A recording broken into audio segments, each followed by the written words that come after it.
1979, 1980-ish. I know it's not 1982. That's when the catalog changed. CB700 kit. Yes, it has KISS logos on the bass drums. I was using it as a tribute kit, or hopes of using it as a tribute kit. But at any rate, it's a couple different kits put together, a couple different drums, but it is a 9-piece kit. It's a 8x10, 8x12, 9x13, 10x14, 15x16, 16x18, two 14x22-inch bass drums, and 5.5x14, just plain old CB type snare. The 12, 22, and the 16 were wrapped in fabric when I got them. It was over the bearing edges and glued to it and stapled to it. I yanked all that off and rewrapped it. That's why the two different color hoops. One of the kits had black hoops. One of them had the chrome hoops that it would normally have. The chrome hoops were on this 22 with a 13, 14, 15, and 16 concert toms, and I had a 10-inch concert tom as well. I made an 8 to go with it. And this 8 right here, or excuse me, 10, 8x10 is that's a export that was wrapped in red originally, and that 16x18 was an export wrapped in chrome originally. But got all the original hardware on it. I wrapped it in black vinyl that they would use for upholstery. It also looks like similar to what you have around amplifier cabinets. This style of drum set originally had the CB700 logo nailed onto here. I still have them, but I'm not going to put them on because I just kind of like it plain Jane. The breather holes are on the other side. This tom, it was not. I actually plugged it, and you can see it sticking out underneath the thing. I thought I sanded it pretty well, but I guess I didn't. At any rate, it's about about $48, if I recall correctly, to wrap all of these and all of the concert toms from John Fabrics. I also have enough to wrap another bass drum and like a couple more toms. Excuse me, quarantine. Anyway, this is also my fourth time doing this video, so I'm running out of lungs. But at any rate, cool little kit. It's cheap, it's got black dots on the top, recycled heads on the bottom. I think that's an old black dot. That's the only old black dot. All the other ones are newer. I bought them for my Slingerland concert tom kit, and I ended up on here instead. I didn't want to do black dots on the concert tom kit. It's too dead. These were, I got one of these with the kit, one of these bass drum heads, and the other one I bought. And so if I bought all new heads for this kit, it would be more than the kit's worth. Probably I already spent that much, but I kind of already had them there. CB700 cowbell that my brother got in Christmas '85, I think. Got my DWs on there. And the Pearl, the hardware stuff from the Pearl export kit that I got. The little 5.5x14 shell I put new lugs on and the hoops on. It's just a shell that I had kicking around forever, and I was like, hey, that matches the Taiwanese kit. So I also plugged all of the plugged up all the tone control for these drums too, because they had the tone control that stuck to a specific side, which I don't like. Here's a good example of export shell with that spray on the inside, that fake Zola coat, and regular Luan, regular Luan, regular Luan, that one too, and then another export shell. The bass drums both have that Philippine mahogany to it, and the wrong hoops that came from something else. They had like a red inlay in them. But anyway, I'm gonna set the kit up, or set the phone up, and I will record it, play it a little bit for you, and see. The idea on this kit was just to have a inexpensive, showable kit, because it does look, pretty darn good for what it is. I mean, these kits are renowned for looking like crap, So I figured, you know, the shallow toms and everything, it's kind of cool. My big complaint is that the mounts are in the middle. It should be all the way up front here because the toms stick out over the bass drums, which I do not like. And my legs are short, so it doesn't really help me out any, but really funky position. And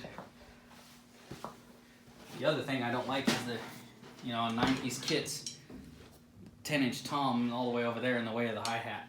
You know, Simon Phillips learned a different way of playing drums to get around that so he could hit every tom on a 9-piece kit, so I'm not the first person to experience that. So yeah, this foot's like all the way out here. There's all this dead space here, hi-hats over here. Weird thing going on right there that I don't like. So 8x10, 8x12, 9x13, 10x14. Oh. 15x16. It's a little bit shallower. 16x18. 14x22, right? 14x22 left. It's mostly my foot because I can't get into it. And then the 5.5x14. So with no mute on it. A little bit of ring. It's a P3, but I like to have a little bit of mute on it. It's a little bit more dead, less noise going on. Tom's relatively open, or they're open, but they're CS black dots.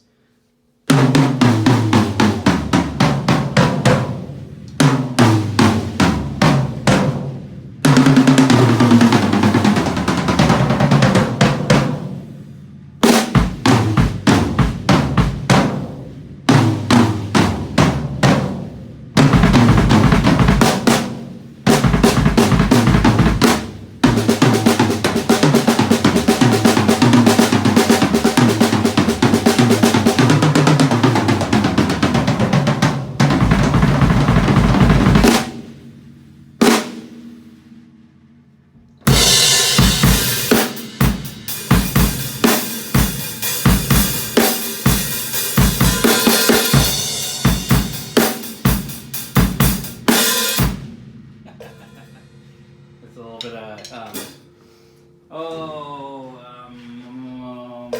Hal Blaine.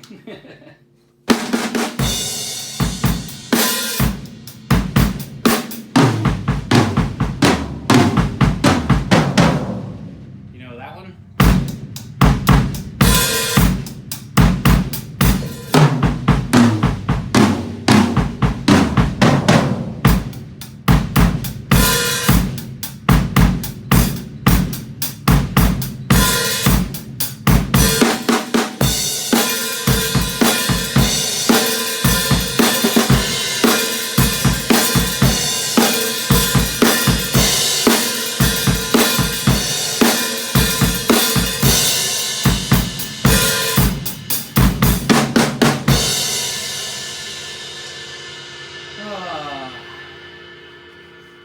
The drum heads on the front should give you a hint on it.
fallen down. These toms are renowned for bouncing around, which is kind of cool, like Tama drums. It gives them more resonance, but the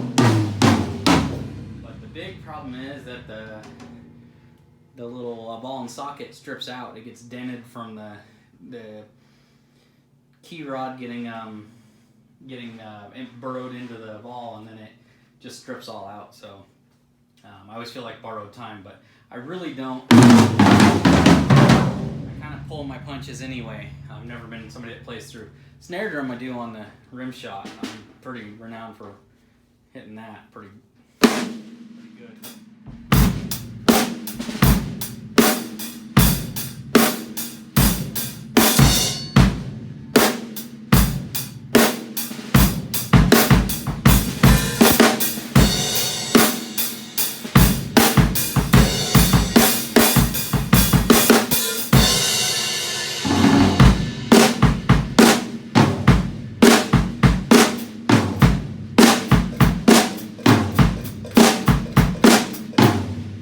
Things about this pearl hi-hat is that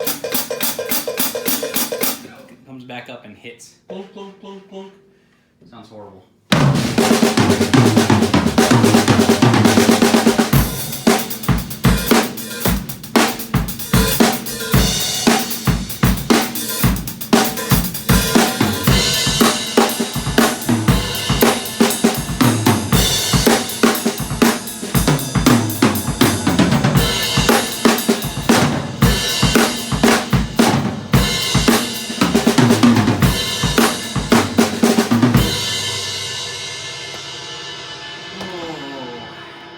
Maybe that bass drum's scooting over. It just feels really far away.